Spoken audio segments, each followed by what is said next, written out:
దేవుడి కొద్ది వాక్యాన్ని మనందరి వెనికిల్లో అర్థమవునట్లుగా దేవుడు సహాయం చేయను గాక. ఇక్కడ మనం చూసినప్పుడు దేవుని వాక్యంలో ప్రభువుని గురించి, ఆయన ఎటువంటి దేవుడో, ఆయన యొక్క గొప్పతనాన్ని మనం జ్ఞాపకం చేసుకుంటూ ఈ ఉదయకాల సమయంలో ప్రభువుని ఆరాధించవలసిన వారంగా ఉన్నాం. ఇక్కడ దేవుని వాక్యంలో అందరి హృదయములను ఎరిగి ఉన్న ప్రభువా అని ఇక్కడ రాస్తా ఉన్నాడు.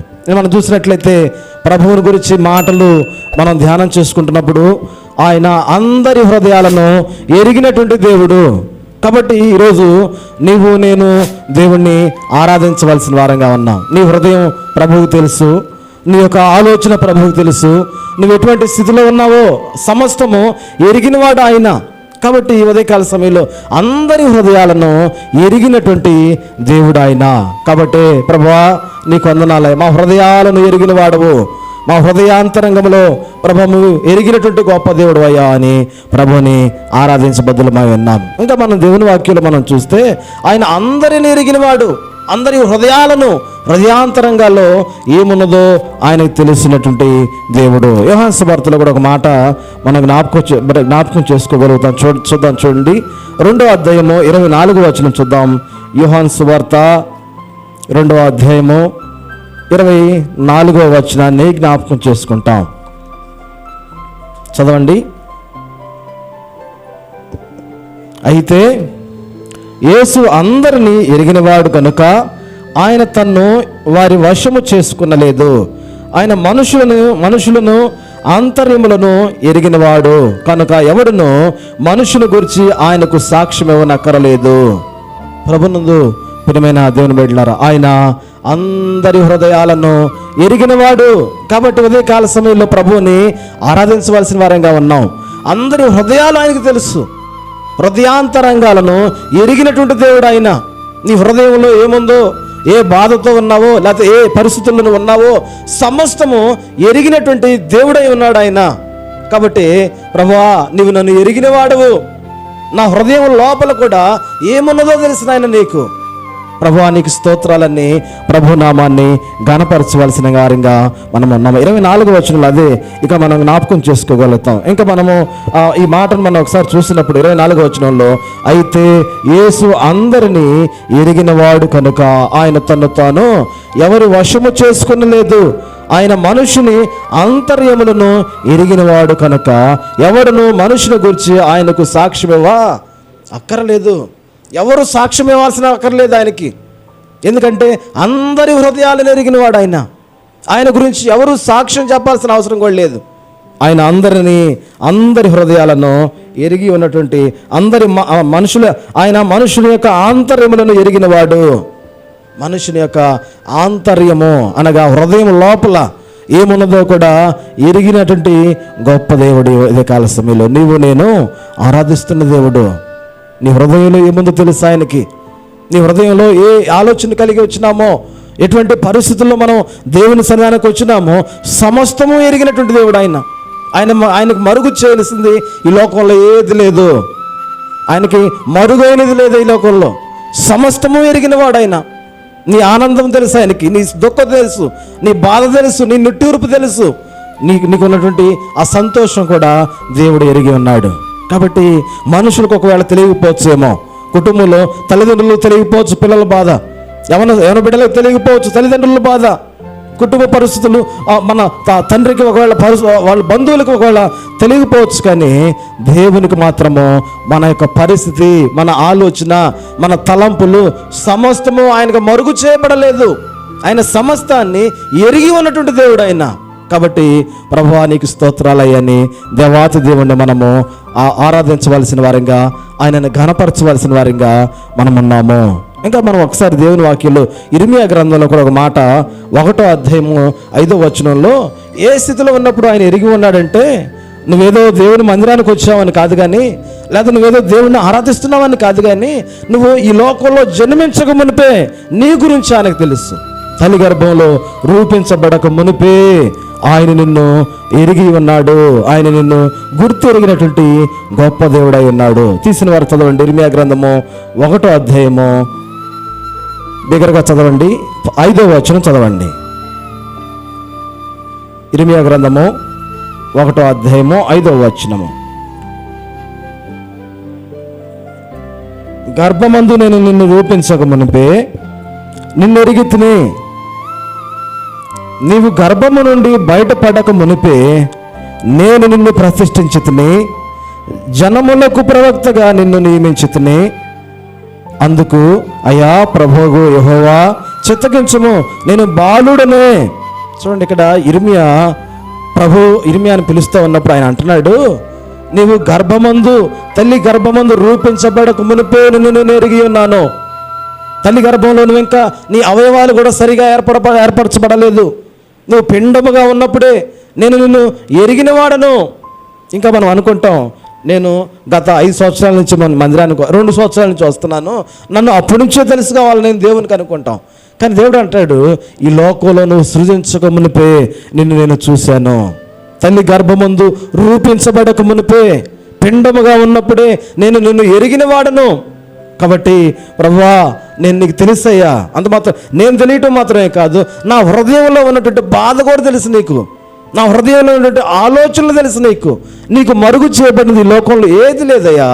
నీకు వందనాలయ్యా. సమస్తమును ఏలుచున్నవాడివి, సమస్తమును నిర్వహిస్తున్నటువంటి వాడివి, సమస్తమును చూచుచున్నవాడివి, నీకు ఏది కూడా మరుగు చేయబడలేదు. నీకు స్తోత్రాలయ్యా అని ప్రభుని మనం ఆరాధించబద్దులమై ఉన్నాం. ఉదయకాల సమయంలో ఆయన మన హృదయాంతరంగాలను ఎరిగిన దేవుడు. కాబట్టి ప్రభువా నీకు వందనాలని ప్రభుని ఆరాధించబద్దులమై ఉన్నాము. అయితే మనం ఇక్కడ ఆయన మనల్ని ఎరిగి ఉన్నాడని చూస్తూ వచ్చాము. ఎప్పటి నుంచి ఎరిగి ఉన్నాడంటే, నువ్వు రూపించబడలేదు, ఈ లోకంలోనికి రాలేదు, ఇంకా తల్లి గర్భంలోనే ఉన్నావు. అమ్మ అక్కను లేపండి. చూడండి, తల్లి గర్భంలో రూపించబడక మునిపే ఆయన మనల్ని ఎరిగినవాడు. కాబట్టి ఈ తెలుసుకున్నటువంటి దేవుణ్ణి మనం ఆరాధించాలి. ఎటువంటి స్థితిలో ఉన్నప్పుడు ఆయన మనల్ని ఎరిగాడు, మన హృదయం ఎట్లా ఉంది అంతకుముందు దేవుడు మనల్ని చూస్తున్నప్పుడు, మన హృదయము ఏ స్థితిలో ఉన్నప్పుడు దేవుడు చూశాడు? మంచివారిగా ఉన్నప్పుడు కాదు, ఎటువంటి స్థితిలో ఉన్నప్పుడు దేవుడు మనల్ని ఆయన ఎరిగి ఉన్నాడు అంటే ఒక 2-3 విషయాలు చూసి అటువంటి హృదయాన్ని ఎట్లా మార్చాడో కూడా మనము దేవుని వాక్యంలో చూద్దాం. చూడండి, హృదయం గురించి ఉదయకాల సమయంలో మనం నేర్చుకోగలుగుతాం. దేవుని వాక్యం ఇర్మియా గ్రంథంలోనే 17వ అధ్యాయం చూద్దాం. చూడండి, ఇర్మియా గ్రంథము 17వ అధ్యాయము 9వ వచనం చదువుదామండి.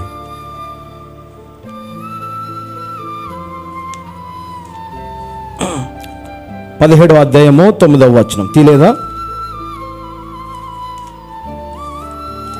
హృదయము అన్నిటికంటే మోసకరమైనది, అది ఘోరమైన వ్యాధి కలది, దాన్ని గ్రహింపగలవాడెవడు?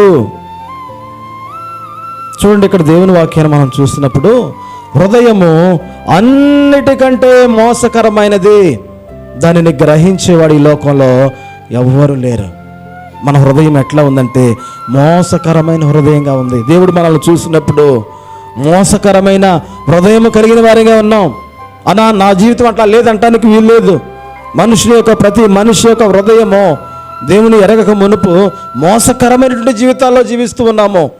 దేవుని వాక్యం సెలవిస్తూ ఉంది, ఏ భేదము లేదు, అందరూ పాపము చేసి దేవుడు అనుగ్రహించి మహిమను పొందలేకపోతా ఉన్నారు. నీతిమంతుడు లేడు, ఒక్కడు లేడు. అటువంటి భయంకరమైన హృదయంతో మనం ఉన్నప్పుడు ఆయన మన హృదయాన్ని ఎరిగి అటువంటి మోసకరమైన హృదయంలో నుంచి మనల్ని బయటకు తీసుకొచ్చినటువంటి దేవుడుగా ఉన్నాడు. కాబట్టి ప్రభువా నీకు వందనాలయ్యా, నీ ప్రభువుని ఆరాధన చేయవలసిన వారంగా ఉన్నాము. మొదటగా మన హృదయం ఎట్లా ఉందంటమ్మా? మోసకరముగా ఉన్నది. హృదయము అన్నిటికంటే మోసకరమైనది, అది ఘోరమైనటువంటి వ్యాధి కలది. మోసకరమైన హృదయము, వ్యాధి కలిగినటువంటి హృదయము. మానవుని యొక్క పై రూపాన్ని చూసినప్పుడు అందరూ బాగానే ఉంటున్నారు, కానీ లోపల ఉన్నటువంటి హృదయం ఒకసారి ఆలోచన చేస్తే భయంకరమైనటువంటి స్థితిలో మానవుని హృదయం నింపబడతా ఉన్నది. నిజంగా ఈ రోజుల్లో మనుషులను చూసినప్పుడు చాలా భయం వేస్తుందండి. ఎంత భయంకరమైన దినాల్లో మనం జీవిస్తూ ఉన్నామో. మానవుని హృదయము చెడిపోతూ ఉన్నది, మానవుని హృదయము వ్యాధి కలుగుతూ ఉన్నది. భయంకరమైన పాపపు వ్యాధితో మానవుని హృదయం నింపబడతా ఉన్నటువంటి స్థితిలో దేవుడు మానవుని హృదయాన్ని ఎరిగినటువంటి దేవుడై ఉన్నాడు. అటువంటి భయంకరమైనటువంటి మోసకరమైనటువంటి హృదయం కలిగిన మానవుడిని, అటువంటి భయంకరమైన వ్యాధి కలిగినటువంటి మానవుణ్ణి దేవుడు లక్ష్య పెడతా ఉన్నాడు. దేవుడు వారి హృదయాలను మార్చుట కొరకై, వారి హృదయాలను మోసము నుంచి ఆయన ప్రత్యేకించుట కొరకై, మోసమైన వ్యాధి నుంచి ప్రత్యేకించుట కొరకై ఈ లోకంలో యేసు ప్రభువారు ఆయన ఈ లోకానికి రావటం జరిగినది. ఆయన లోకానికి రావటం మాత్రమే కాదు, కానీ మనల్ని అందరి హృదయాలను, మోసకరమైన వ్యాధి కలిగిన హృదయాలను బాగు చేయటం కొరకై ఆయన ఈ లోకానికి వచ్చి తన ప్రాణాన్ని కూడా వెలగా చెల్లించి మనమందరినీ కూడా ఆయన విమోచించినట్లుగా, విడిపించినట్లుగా మనం చూస్తూ ఉన్నాం. కాబట్టి మొదటగా మన జీవితాలు ఎటువంటి స్థితిలో ఉన్నప్పుడు దేవుడు మనల్ని చూశాడు అంటే, మోసకరమైనటువంటి హృదయం కలిగిన వారిగా మనం ఉన్నప్పుడు, వ్యాధి కలిగినటువంటి హృదయం కలిగిన వారంగా మనం ఉంటున్నప్పుడు ఆయన మన హృదయాలను చూసినటువంటి దేవుడై ఉన్నాడు. ప్రభువా నీకు వందనాలయ్యా, మమ్మల్ని బాగు చేసిన వాడవు అని ప్రభువుని ఆరాధించబద్దలమై ఉన్నాం. ఒకటి మోసకరమైన హృదయము, రెండోది వ్యాధిని కలిగినటువంటి హృదయము కలవారమై ఉన్నాము. ఇప్పుడు మూడోదిగా మనం చూసినప్పుడు నిర్గమాకాండం మనం చూద్దాం. చూడండి, నిర్గమాకాండము 9వ అధ్యాయము 12వ వచనాన్ని చూద్దామండి. 9వ అధ్యాయము 12వ వచనం చూద్దామండి. 9వ అధ్యాయం 12వ వచనం. అయినను యెహోవా మోషేతో చెప్పినట్లు యెహోవా ఫరో హృదయములను కఠినపరచెను, అతడు వారి యొక్క మాట వినకపోయెను. దేవుడు ఫరో హృదయమును కఠినపరచెను. చాలాసార్లు మన హృదయాలు కూడా కఠినమైపోతూ ఉంటాయి, బండబారిపోతూ ఉంటాయి. దేవుడు వాటిని గమనించి కఠిన హృదయాన్ని మెత్తన చేసేటువంటి దేవుడు ఆయన. రాతి వంటి హృదయాన్ని ఆయన మాంసపు హృదయంగా మార్చే దేవుడు. అందుకని పాట కూడా ఉన్నది కదా, నా మనో నేత్రము తెరచి నా కఠిన హృదయమును మార్చి, నా మనో నేత్రము తెరచి నా కఠిన హృదయమును మార్చి, అంధకారములో నేనుండా, అంధకారములో నేనుండా, వేదకి నన్ను రక్షించితివి, వేదకి నన్ను రక్షించితివి, నీ పాప భారము తోడా చింతించి వగయుచునుంటి.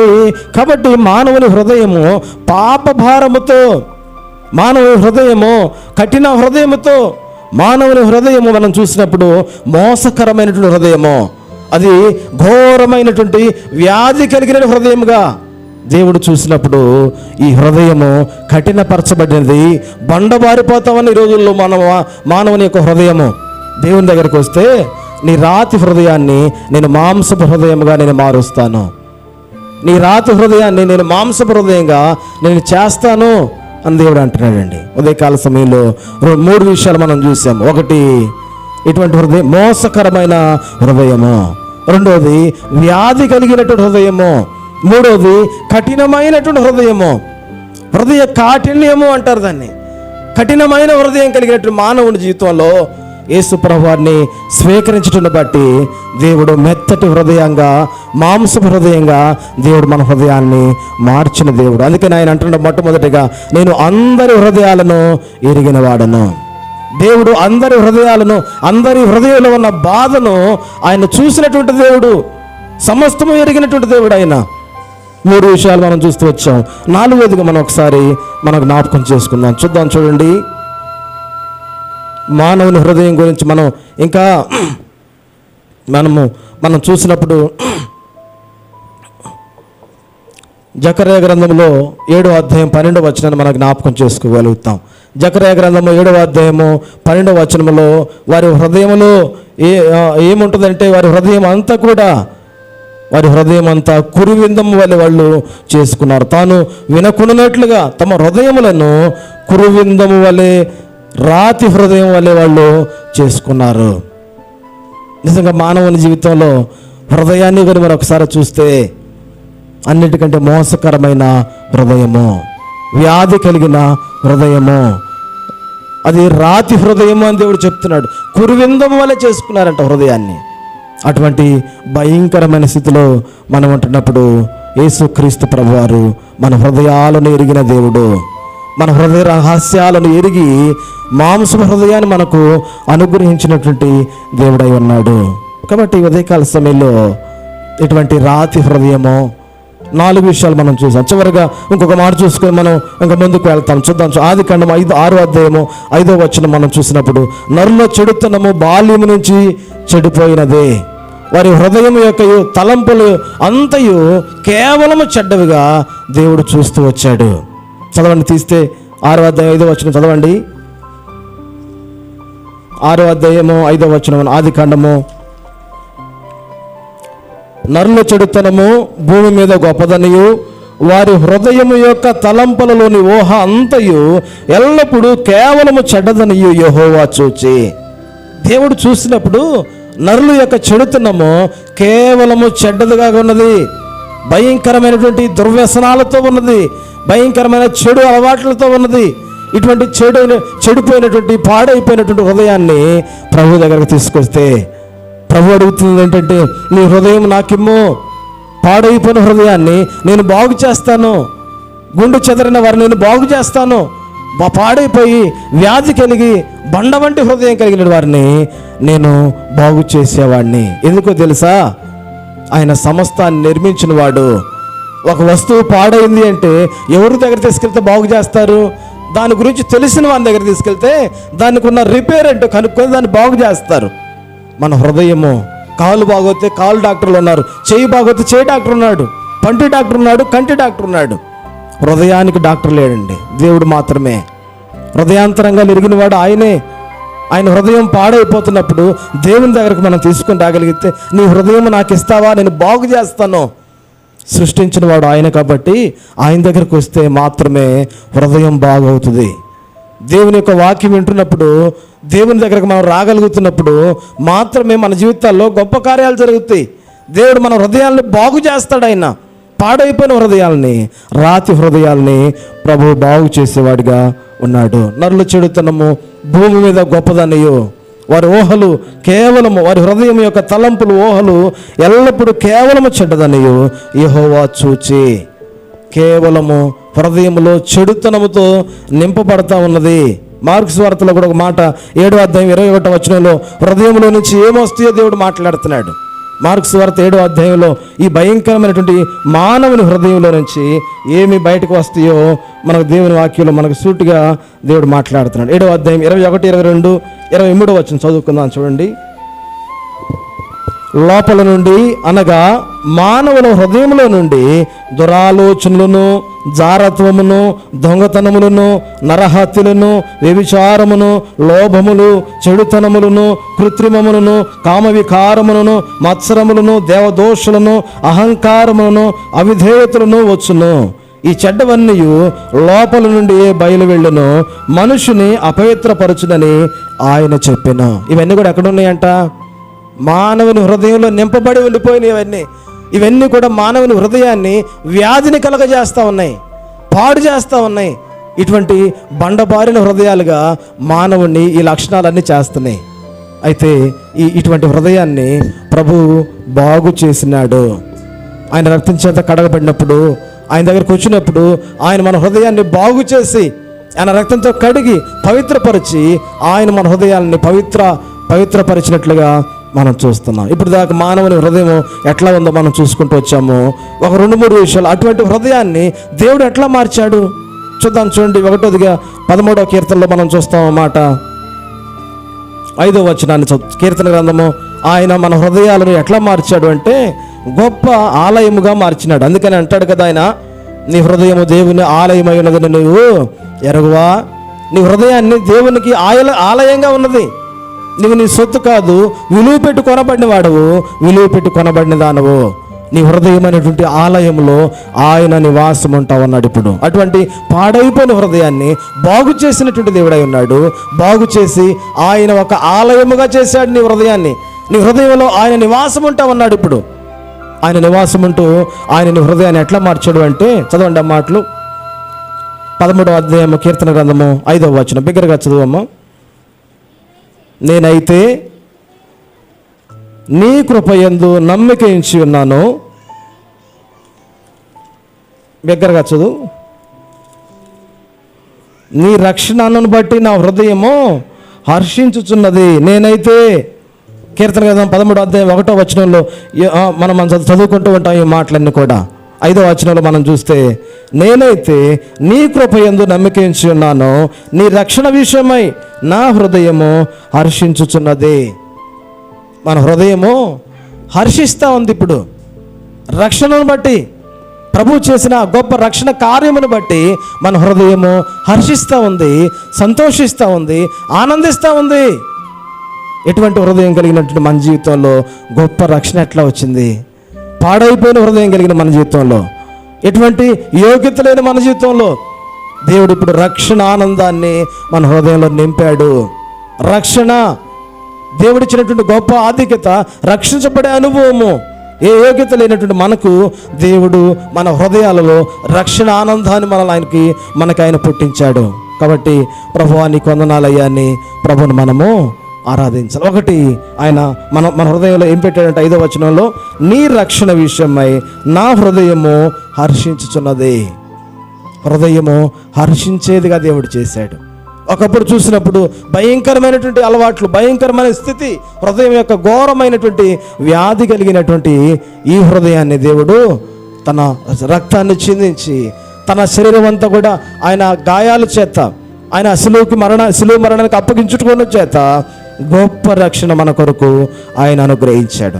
ఇప్పుడు భక్తుడు అంటున్నాడు కదా, నా హృదయము నీ రక్షణ విషయమై హర్షించుచున్నది. ఒకటి, సంతోషిస్తూ ఉంది నా హృదయము. రెండోది మనం చూద్దాం, చూడండి 103వ కీర్తన 5వ వచనం చూసి మనం ఇంకొక మాట చదువుకొని మనం ఆరాధన వర్తమానాన్ని ముగించుకుందామండి. 103వ కీర్తన 5వ వచనం చూద్దాం, చూడండి. కీర్తన గ్రంథం 103వ కీర్తన 5వ వచనం. 103వ కీర్తన 5వ వచనం.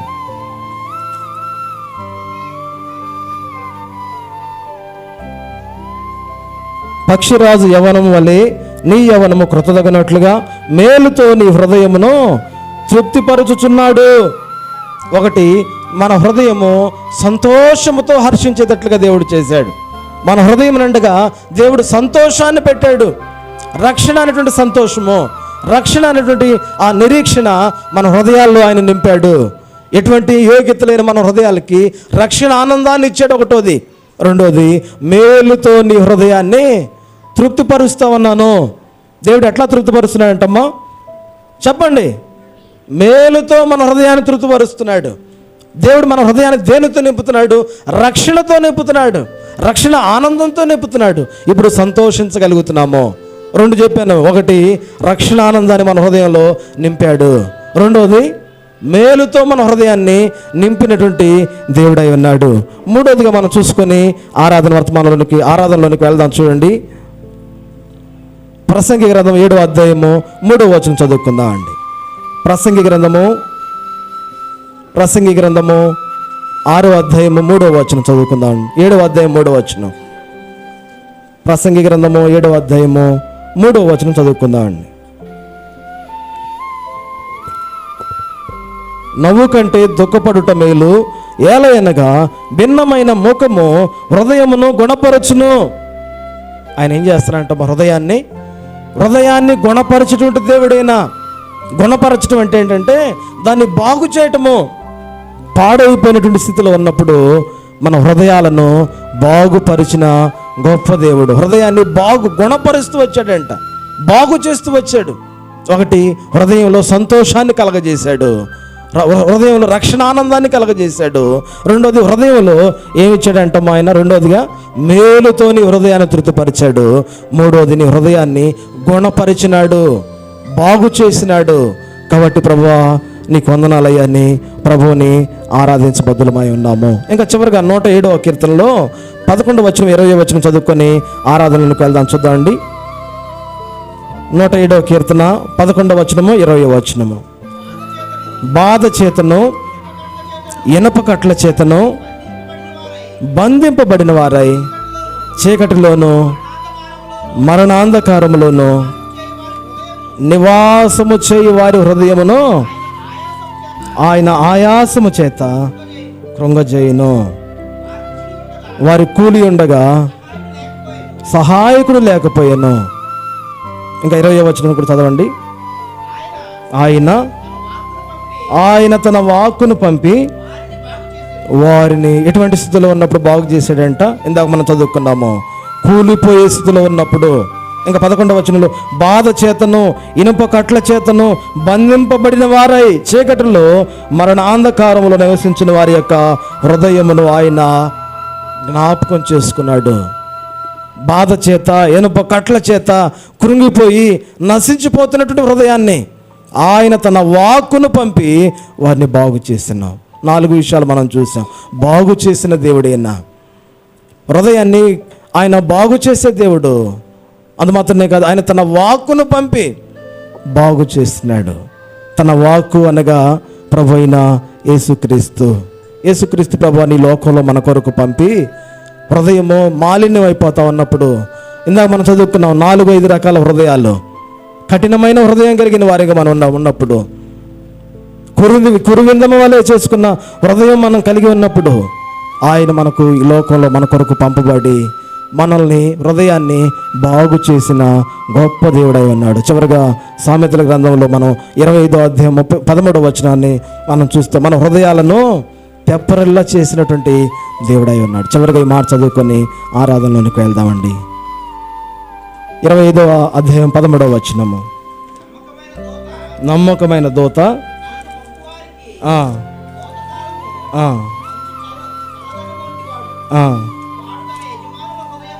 వాడు తన యజమానుని హృదయములను తెప్పరిల్ల చేయును.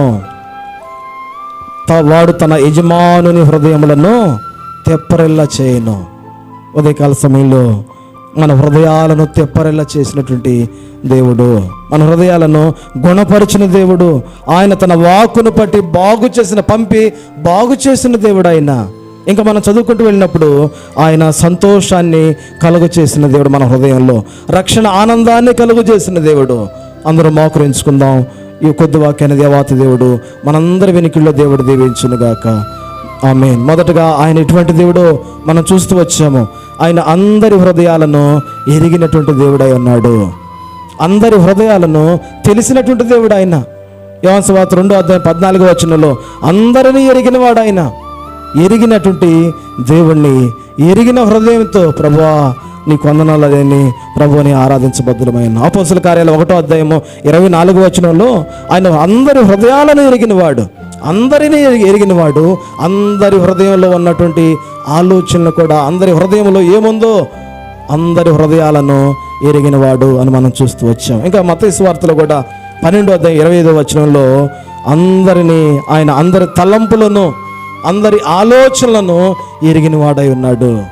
ఎరిగిన దేవుడు ఆయన. అందరి హృదయాలను ఎరిగినవాడు, అందరి తలంపులను ఎరిగినవాడు. ఆయనకి ఏది మరుగు చేయబడలేదు, సమస్తము ఆయనకు తెలుసు. ఎరిగినటువంటి దేవుడు. ఎట్లా ఏ సందర్భంలో ఉన్నప్పుడు ఎరిగాడంటే, మనం ఏదో 5 సంవత్సరాల తర్వాత మనం 3 సంవత్సరాలకు మందిరానికి వచ్చినప్పుడు ఎరగటం కాదు. నువ్వు ఈ జగత్ పునాది వేయబడకు మునిపే ఆయన నిన్ను ఎరిగాడు. రెండోదిగా తల్లి గర్భంలో ఇర్మియా గ్రంథం 1వ అధ్యాయం 5వ వచనం, తల్లి గర్భంలో రూపించబడక మునిపే నిన్ను ఎరిగిన వాడు ఆయన. దీన్ని ఎరిగి నిన్ను ఎట్లా చేశాడు? బాగు చేసిన వాడు. నీ హృదయం ఎట్లా ఉన్నప్పుడు ఎరిగి ఉన్నాడు? 1వది ఇర్మియా గ్రంథం 17వ అధ్యాయం 19వ వచనంలో మనం చూస్తే, హృదయము అన్నిటికంటే మోసకరమైనది, అది ఘోరమైన వ్యాధి కలిగినది. మోసకరమైన హృదయం కలిగి ఉన్నప్పుడు, వ్యాధి కలిగిన హృదయం కలిగి ఉన్నప్పుడు దేవుడు నిన్ను ఎరిగి ఉన్నాడు. రెండోదిగా మన హృదయం ఎట్లా ఉన్నప్పుడు అంటే, ఫరో హృదయాన్ని దేవుడు కఠినపరిచాడు. కఠినమైన హృదయము. నిజంగా మన జీవితాల్లో కూడా చాలాసార్లు హృదయం ఎన్నిసార్లు కఠినపరుచుకున్నాం. దేవుడు తన వాక్యాన్ని పంపి మనతో మాట్లాడుతున్నప్పుడు దేవుని వాక్యానికి మన హృదయంలో చోటు ఇవ్వకుండా, ఆయన మాటను వినకుండా మన హృదయాన్ని ఎన్నిసార్లు కఠినపరుచుకున్నాం. కఠినమైన హృదయాన్ని దేవుడు మెత్తన చేశాడు. 2 విషయాలు, ఘోరమైన వ్యాధి కలిగిన హృదయము, అది ఇంకా మనం మోసకరమైన హృదయము, కఠినమైన హృదయము, ఇంకా కురువిందం వంటి హృదయము మనం చదువుకున్నాం. ఇంకా మార్కు సువార్త 7వ అధ్యాయం 21 నుంచి 23 దాకా చూసాం. హృదయంలో నుంచి ఏమొస్తాయో మనం చూసాం. అటువంటి భయంకరమైన స్థితిలో మనం ఉంటున్నప్పుడు దేవుడు మన హృదయాన్ని ఎరిగి మనల్ని బాగు చేస్తున్నాడు. ఆయన తన వాక్కును పంపి బాగు చేశాడు. ఇంకా ఆయన మన జీవితాలు మన హృదయంతో ఎట్లా మార్చాడు మన హృదయాన్ని అని మనం చూస్తే కీర్తన గ్రంథం 19:18 ప్రకారంగా మన హృదయం రక్షణ ఆనందంతో నింపబడి దేవుడిని ఆరాధించే హృదయంగా దేవుడు చేశాడు. రక్షణ ఆనందాన్ని దయచేసినాడు ఆయన మన హృదయంలో. సంతోషాన్ని దేవుడు మన హృదయంతో నింపాడు, సంతోషంతో నింపాడు మన హృదయాన్ని. రెండోదిగా 103:5 మనం చూసాం కీర్తన, మేలుతో మన హృదయాన్ని తృప్తిపరిచాడు. మేలుతో నీ హృదయాన్ని తృప్తిపరిచాడు. మూడోదిగా మనం చూస్తూ వచ్చాము, మన హృదయాన్ని గుణపరిచాడు, బాగు చేశాడు. ఆయన వాక్కును పంపి బాగు చేశాడు. ప్రభువా నీకు వందనాలయ్యా అని ఆయన మన హృదయాన్ని తెప్పరలా చేసినాడు. ప్రభువా నీకు వందనాలయ్యా అని ప్రభు పాదాలు పట్టుకొని, నా హృదయం మార్చిన వాడు అయ్యా, నా హృదయాన్ని ప్రభువా నువ్వు మెత్తని హృదయంగా చేసావు, కఠినమైన హృదయాన్ని ప్రభు మాట అయిన స్థితిలో దేవా నేను ఉన్నప్పుడు నాతో మాట్లాడి నన్ను నీ సన్నిధానానికి నడిపించావు, నీ మాట వినేటట్లుగా చేశావు, బాగు చేసావయ్యా, నీకు స్తోత్రాలని ప్రభువుని ఆరాధన. చెప్పబడిన వాక్యాన్ని బట్టి 2 మాటలైనా హృదయమారా ప్రభువుని ఆరాధన చేద్దాం. ఆరాధించండి.